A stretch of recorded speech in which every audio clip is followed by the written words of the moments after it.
Hello, everyone. There's two distinct conversations going on right now in the news about Ukraine. One is about the actual military action, and the other one is, of course, about the continuing support. So let's look at both. Russia continues to shell Ukraine's civilian objects in the Zaporizhia and Kherson regions. There have been casualties, and all the while, Ukrainian armed forces continue to work through the Russian occupied territory, basically trying to drive a wedge between two portions of the Russian army and actually being fairly successful at it. I think this is not just a strategic move, it's also a symbolic move. From the strategic standpoint, if they succeed, if Ukrainian armed forces succeed in breaking through the Russian front line, Crimea is going to be completely cut off from the rest of the Russian forces, which is a good thing. Symbolically, same thing. Russians were so gleeful about taking Crimea back in March of 2014. So the fact that they're about to lose it, and I have a fairly good level of confidence that they're about to lose it, in terms of the emotional impact, that is very, very important. Of course, the pillar of Russian diplomacy, Russia's Foreign Minister Lavrov, accused the U.S. of being directly at war with Russia, and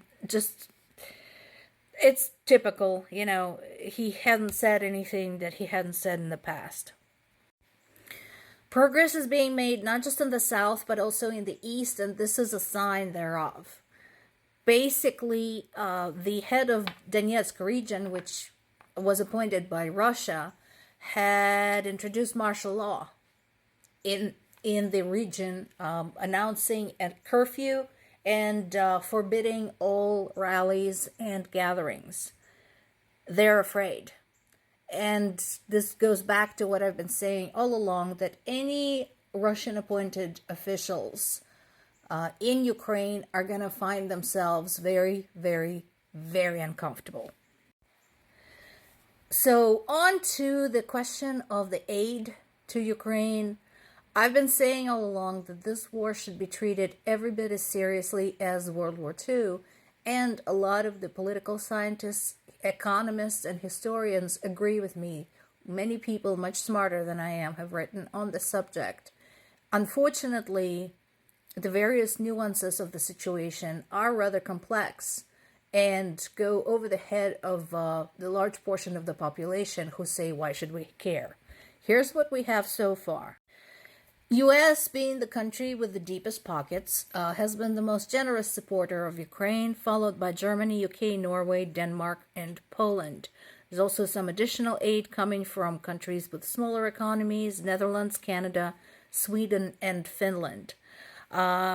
Just to point out, Norway, Finland, and Poland have a really big vested interest because Russia is really close to them. So they know what they've got to lose. But Poland, as I mentioned before, has been helping in other ways, having taken on the bulk of Ukrainian refugees. Just to remind you, Poland is a very small country. Their population is under 35 million, I think, total. And they've taken on 8 million Ukrainians. So have that converted, adjusted proportionately to the U.S. U.S. population is what, about 320 million. This is, imagine if U.S. had taken on 80 million refugees. People who complain about the immigration now and complain about helping refugees now. Now imagine if we have taken on that many. That's what Poland has done. Despite the fact that it has a lot smaller economy, it's a much smaller country, and thus its economic situation is much easier to destabilize. So there is this article in CNBC talking about how and when Ukraine war might end. And it is a pure speculation. And it's a long article. It brings up some good points and it provides a good summary of what has happened so far. My biggest concern, again, is that the help to Ukraine is being provided piecemeal. And that even with all of the support in terms of the money and equipment, none of the other countries are willing to dip their toes into the actual battlefield. By comparison, when ethnic cleansing was taking place in Bosnia, and read up on that, so the whole thing lasted from 92 to 95, but UN troops were on the ground in 93. So yeah, it went on for a year before they finally woke up and smelled the gunpowder, but they were there. Depending on how you count, the war in Ukraine has been going on either 9.5 years or a year and a half. If you count from the invasion of Crimea, it's 9.5 years. So, and still there is no UN troops in sight because Russia has the power of the veto in the Security Council. I think it is highly unfair and unkind with respect to the people of Ukraine, especially considering the impact to the Ukrainian civilian population and infrastructure.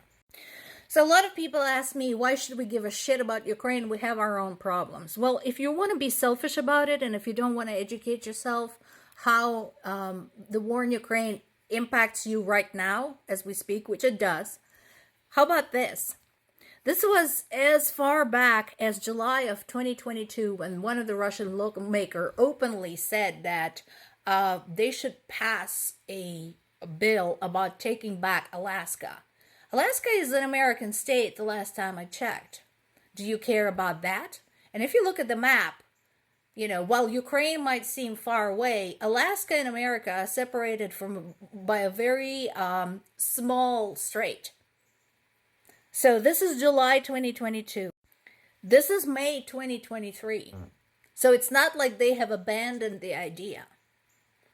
So if you think this is just Ukraine, wake up. Yeah, you may not give a shit about Ukraine. You may not give a shit about Poland, Finland, the Baltic states, Azerbaijan. Okay, fine. Do you give a shit about this?